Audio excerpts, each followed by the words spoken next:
Hello everyone. तो जैसा कि हम लोग जानते हैं आरआरबी जेईई का नोटिफिकेशन अब कभी भी आउट हो सकता है और इसके जो पीछे की जानकारी है कि कैसे हमको पता है कि ये नोटिफिकेशन कभी भी आउट हो सकता है या फिर क्या हमारे पास कुछ ऐसा अपडेट है, तो मैं वहीं से शुरुआत करूंगा। उसके बाद फिर हम लोग समझेंगे कि सीबीटी 1 और सीबीटी 2 की प्लानिंग क्या रहनी चाहिए, स्ट्रेटजी क्या रहनी चाहिए, हमारे एग्जामिनेशन का पैटर्न क्या है and what should be all those resources and books जिससे हम लोग हर हाल में सिलेक्शन ले सकें। और इस बार आपको अच्छे से पता है कि हम लोगों ने 1500 से ज़्यादा सिलेक्शन दिए हैं which are a good number. अब यहाँ पर ये जो आरआरबी की जानकारी है मैं शुरुआत यहां पर करूंगा आपके इस कैलेंडर के साथ। तो जब आरआरबी का इस कैलेंडर जारी हुआ था तो यहां पर ये साफ साफ बताया गया था कि जुलाई टू सितंबर you will be getting this post of JE that is junior engineer, depot material superintendent and chemical and metallurgical assistant. So जुलाई टू सितंबर वाला पार्ट आरआरबी का जो एनुअल कैलेंडर आया था उसमें डेट बताई गई थी। इसके बाद फिर हम लोगों ने एक नोटिस देखा जो हमारे सामने ये प्रेजेंट था। अब इसको अगर मैं जूम करूं तो मेन पार्ट पे ही आता हूं। तो part of IRTSA memorandum to cadre restructure committee demanding additional JE post, addition of 10,000 post at the level of junior engineers, right. तो इसके बारे में भी हम लोगों ने पहले भी डिस्कशन कर रखा है। इसके अलावा बाकी अगर न्यूज आर्टिकल्स के साथ जाए तो एक न्यूज आर्टिकल भी यहाँ पर प्रेजेंट था। तो रेलवे में जूनियर इंजीनियर की रिक्त पदों पर बड़ी भर्ती की संभावना है और यहाँ पर रेलवे जेई के 10,000 पदों पर भर्ती की तैयारी की जा रही है। यानी कुल मिला के अगर हम लोग यहाँ पर देखें तो हमारे पास जो भी नोटिफिकेशन है ऑब्वियसली रेलवेज की तरफ से अभी कोई कंफर्मेशन तो नहीं है, बट ये न्यूज़ आर्टिकल या फिर रेलवे कैलेंडर इनको अगर देखें तो वो जो मंथ था ना, जुलाई निकल चुका है, अगस्त निकल चुका है, ऑब्वियसली सितंबर आ चुका है। तो लेट अस चेक कि यहाँ पर हमें अगर तैयारी करनी है तो किस तरीके से करें। तो आरआरबी के लिए जो अभी तक हमें पता था कि एप्लीकेशन जो डेट्स हैं वो आपकी सितंबर से अक्टूबर के बीच में रहेंगी, नोटिफिकेशन कभी भी सितंबर में आ सकता है। और सिलेक्शन प्रोसेस में सबसे पहले होता है आरआरबी जी का सीबीटी 1 यानी कंप्यूटर टेस्ट 1, उसके बाद आरआरबी जी का सीबीटी 2 कंप्यूटर बेस्ड टेस्ट 2, उसके बाद आपका डीवी बोले तो डॉक्यूमेंट वेरिफिकेशन एंड फाइनली आपका मेडिकल एग्जामिनेशन होता है। तो सीबीटी 1 और सीबीटी 2 वाले पार्ट पे क्या पूछा जाता है, ये एग्जामिनेशन का पैटर्न आपका एग्जैक्टली है कैसा, तो इस पे जरा डिस्कशन कर लेते हैं। तो सबसे पहले एजुकेशन क्वालिफिकेशन में क्या चाहिए, तो एजुकेशनल क्वालिफिकेशन जो जूनियर इंजीनियर के लिए basically that is what 3 years of diploma in relevant engineering stream या फिर BTech in relevant engineering stream. तो एक इंपॉर्टेंट चीज यहां पर जो खास बात है वो ये है कि यहां पर इवन कंप्यूटर साइंस और इलेक्ट्रॉनिक्स वाले कैंडिडेट्स के लिए वैकेंसी निकलती है।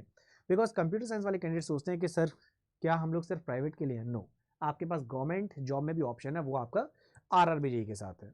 तो आपके जो एग्जामिनेशन पैटर्न रहता है वो कैसा रहता है, तो उस पर हम लोग चर्चा कर लेते हैं। तो जैसा कि मैंने बोला सिलेक्शन प्रोसेस में सीबीटी 1 और सीबीटी 2 वाला जो पार्ट है, तो फर्स्ट स्टेज जो रहेगा वो सीबीटी 1 है जिसमें आपका टेक्निकल वाला पोर्शन बिल्कुल भी नहीं है। इसमें आपके जो सेक्शंस हैं रीजनिंग, मैथ्स, जनरल अवेयरनेस और जनरल साइंस, ये है आपका सीबीटी 1 में। दैट मीन्स कोई टेक्निकल वाला पार्ट है ही नहीं। अगर आप सीबीटी 2 के साथ जाएं तो सीबीटी 2 वाले पार्ट पर यहां पे आपको देखने को मिलने वाला है क्या क्या। जो भी आपकी ब्रांच है, सिविल, इलेक्ट्रिकल, मैकेनिकल, इलेक्ट्रॉनिक्स, जो भी आपकी ब्रांच है उससे रिलेटेड तो क्वेश्चन आएंगे। बट सीबीटी 1 के जैसे हमने बोला था नॉन टेक वाले पोर्शन से क्या क्या आएगा, एक तो आपका जनरल साइंस में से फिजिक्स और केमिस्ट्री, सेकंड जीके जीएस वाला पोर्शन, एनवायरमेंट, कंप्यूटर, ये आपके नॉन टेक वाले पोर्शन और पांचवा पार्ट आपका टेक्निकल है। तो आइए इसको मैं डिटेल में भी दिखा देता हूँ। तो सबसे पहले जो आपका सीबीटी 1 और सीबीटी 2 वाला पैटर्न है इस पे चलते हैं। तो देखिए जो सीबीटी 1 का पैटर्न है इसमें आपकी जो मैथ्स रहेगी और साइंस रहेगी ये सबसे ज़्यादा वेटेज वाले होते हैं, यानी कि 30 मार्क्स के। तो साइंस का बहुत इंपॉर्टेंट योगदान है सीबीटी 1 में और ऑब्वियसली मैथ्स, क्योंकि ये मैथ्स वाला पार्ट आपका एसएससी जेईई में तो आता ही नहीं है, क्योंकि हम लोग कंपेयर करके देखते हैं ना बाकी एग्जामिनेशन पैटर्न में। तो साइंस अगर आपने अच्छे से कर ली है which includes physics, chemistry, biology, कौन से लेवल की, क्लास 10th के लेवल की।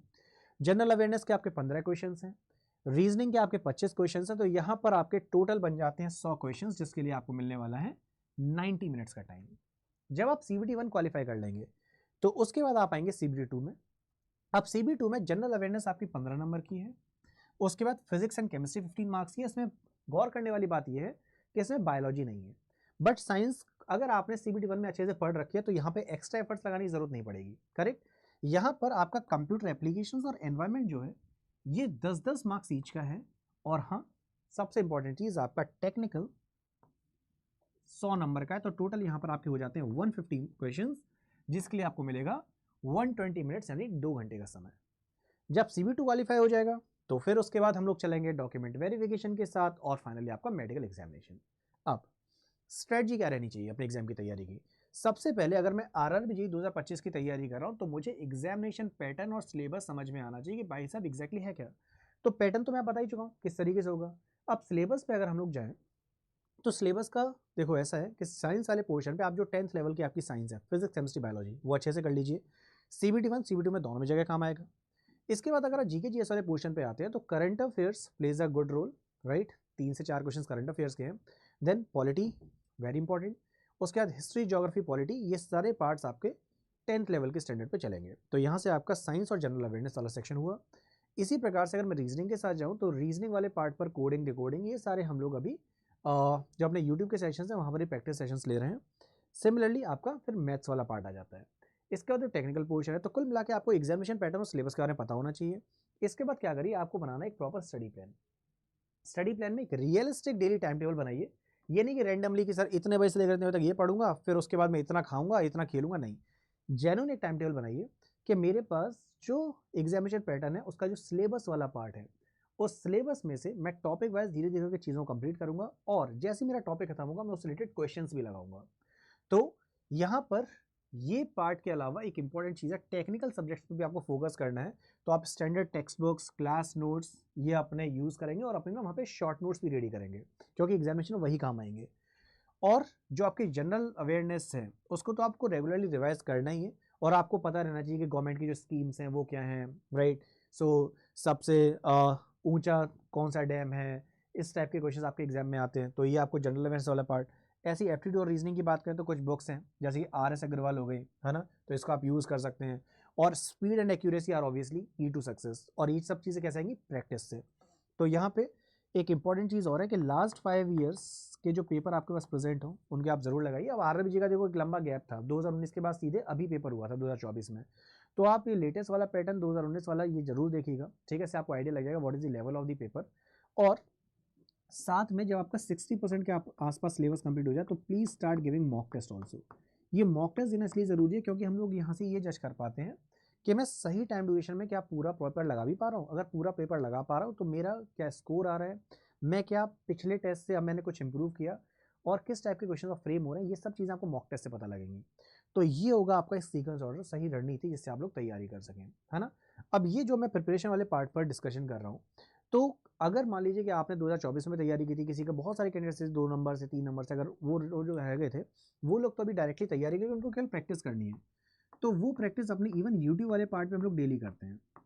सुबह सबसे पहले आपका 8 बजे करंट अफेयर्स का सेशन आ जाता है, 9 बजे रीजनिंग का सेशन होता है, और 10 बजे आपकी फिर वहाँ पर साइंस की क्लास होती है। तो यदि आपको सिर्फ प्रैक्टिस करनी है तो उस प्रैक्टिस वाले पार्ट के लिए आप आ सकते हैं 10 बजे, और 10 बजे वाले सेशन में जहाँ जहाँ ज़रूरत है एनिमेशन की, मतलब एनिमेशन से, जैसे यहाँ पे ना आज ही मैं आपको समझा रहा था कि थर्ड लॉ वाला पार्ट बेसिकली है क्या, तो यहाँ पे कैनन का यूज़ करके एंड ऑल। और हम लोग ये जो भी आपको एक्सप्लेन करते हैं तो इन सभी चीज़ों की हम लोग PDF भी प्रोवाइड करा देते हैं, which is free of cost. तो इसके लिए आपका जो यूट्यूब के चैनल है उस पर आपको डिस्क्रिप्शन पे जाके ना यहाँ से अपने टेलीग्राम वाले पार्ट पे जाके आप फ्री ऑफ कॉस्ट PDF भी ले सकते हैं। लेकिन वो कैंडिडेट जो बिल्कुल बेसिक से तैयारी करना चाह रहे हैं तो उनके लिए आप जा सकते हैं अड्डा 24/7 की वेबसाइट पे, क्लिक करेंगे यहाँ पे ऑल कोर्सेज AJ एग्जाम, और आपकी जो भी ब्रांच है, सिविल, इलेक्ट्रिकल, मैकेनिकल, इलेक्ट्रॉनिक्स, अपनी ब्रांच को चूज़ करने के बाद आप जा सकते हैं RRB JEE वाले सेक्शन पे।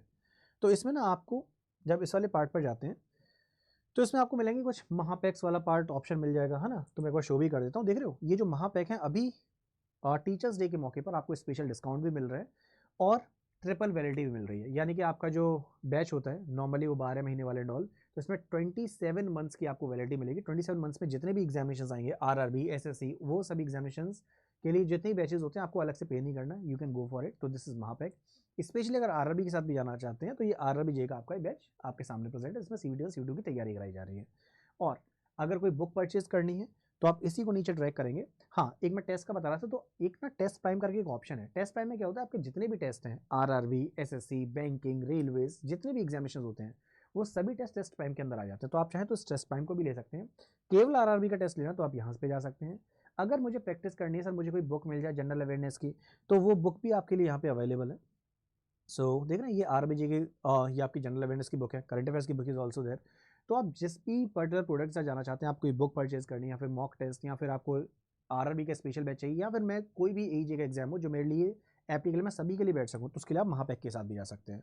तो अभी क्योंकि टीचर्स डे का सेल चल रही है तो यू हैव स्पेशल डिस्काउंट। तो जितना भी अमाउंट ये दिखा रहा है इतना अमाउंट किसी को नहीं देना है, आप बस बाय नाउ वाले ऑप्शन पे जाएंगे और यहाँ पे आप कोड यूज़ कर सकते हैं। वो कोड है Y723। जैसे आप कोड लगाएंगे यहाँ पे अप्लाई करेंगे आपको मिल जाएगा maximum discount. So this is the code for all the books and for all the batches.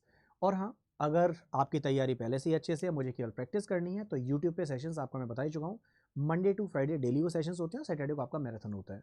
So these were all the important things. So एक बार वापस से कंक्लूड कर देता हूँ फटाफट से हम लोगों ने जो जो चीज़ें डिस्कस की। सो गाइस, एग्जामिनेशन का जो पैटर्न है, उस एग्जामिनेशन के पैटर्न में CBT 1 में आपकी मैथ्स 30 नंबर की, general intelligence reasoning again 25 marks, general awareness 15 number, general science 30 marks की है। तो टोटल आपके 100 क्वेश्चंस 90 मिनट्स। CB2 में जब जाओगे तो 15 नंबर का आपका साइंस, 15 नंबर का GK GS, 10 नंबर का कंप्यूटर, 10 नंबर का एनवायरमेंट और 100 नंबर का टेक्निकल है। तो 150 क्वेश्चंस यानी कि 150 मार्क्स और 120 मिनट्स का आपका ड्यूरेशन है। ठीक है, सो तैयारी के लिए मैं आपको ऑलरेडी बता ही चुका हूँ। तो एग्जामिनेशन पैटर्न सिलेबस को एक बार आइडिया ले लीजिए कि what is it. Study plan अपना प्रॉपर में तैयार कर लीजिए। टेक्निकल सब्जेक्ट्स पे स्पेशल, वहाँ पे आपका जो भी पढ़ लो टेक्निकल सब्जेक्ट उस पर फोकस करिए। और जब आप प्रीवियस के पेपर्स लगाएंगे तो वहाँ से आइडिया लग जाएगा what type of questions are being asked, कैसा एग्जामिनेशन का पैटर्न है, किस लेवल पे क्वेश्चंस आ रहे हैं। और फिर आप मॉक पेपर जरूर दीजिएगा जिससे आप लोग प्रॉपर में तैयारी कर सकें। Right, so this was all from my and. कुछ भी और डाउट है या क्वेरी है तो आप लोग कमेंट सेक्शन में मुझसे पूछ सकते हैं। और इस बार उम्मीद है अच्छी वैकेंसी आएगी, और अगर वो उम्मीद पूरी हो जाती है तो फिर बल्ले बल्ले, क्योंकि हमें तो उसमें से एक ही सीट निकालनी है और एक सीट निकालने के लिए हम लोग अपनी तरफ से पूरे एफर्ट्स लगाने वाले हैं। करेक्ट, सो एग्जामिनेशन के लिए all the very best guys. बाकी मिलते हैं आप लोगों से क्लासेस में, तो तब तक सब लोग अच्छे से ख्याल रखिए। Again I will say all the very best for examination. Take care guys.